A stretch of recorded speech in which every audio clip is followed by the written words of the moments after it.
Isa sa kinakaharap na suliranin ng lungsod ng Maynila ay ang problema sa basura. Kahit sa kalye, nakikita natin ito. Nakatambak, para bang hindi hinahakot. Isa siguro sa mga dahilan ay walang tamang koleksyon, takdang araw, o maling sistema ng pagkolekta ng basura. Pero hindi na po mangyayari yan. Pagdating ng araw, pag pinalad tayo, meron po tayong solusyon dyan.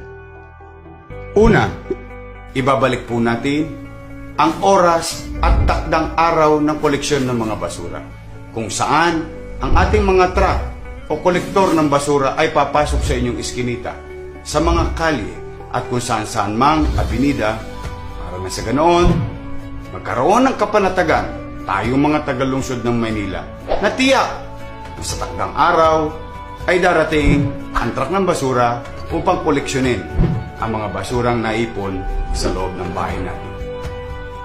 Pangalawa, pagkain sa basura. Ano po ito?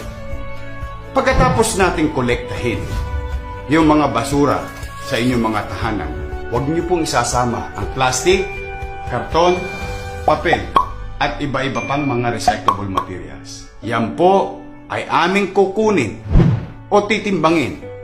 Pagkatapos po sumahin, magkakaroon po tayo ng kupon. At ang kupon ay may katumbas na points. At ang points may katumbas na pagkain. Katulad halimbawa, 100 points. 1 kilong asukal, maaaring 2 kilong bigas, o kape, o gatas. Basurang itinabi mo, pagkain ang bumalik sa'yo. Pangatlo, muli nating ibabalik ang honest to goodness na street sweeper. Kung maalala niyo po nung araw, meron po tayo tinatawag na Metro 8. Pag-gising pa lang natin sa umaga, alas 6 ng umaga, may nagwawalis na. Ganyan po, nakapagbigay na tayo ng libu-libong trabaho sa mga kababayan natin tagalungsod ng Maynila, nalilinis pa ang mga abinida, iskinita at kalye ng lungsod ng Maynila.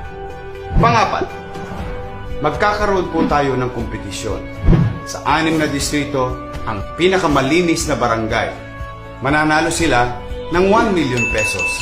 1 million pesos na magagamit muli pabalik bilang karagdagang pondo sa bawat barangay sa lungsod ng Maynila.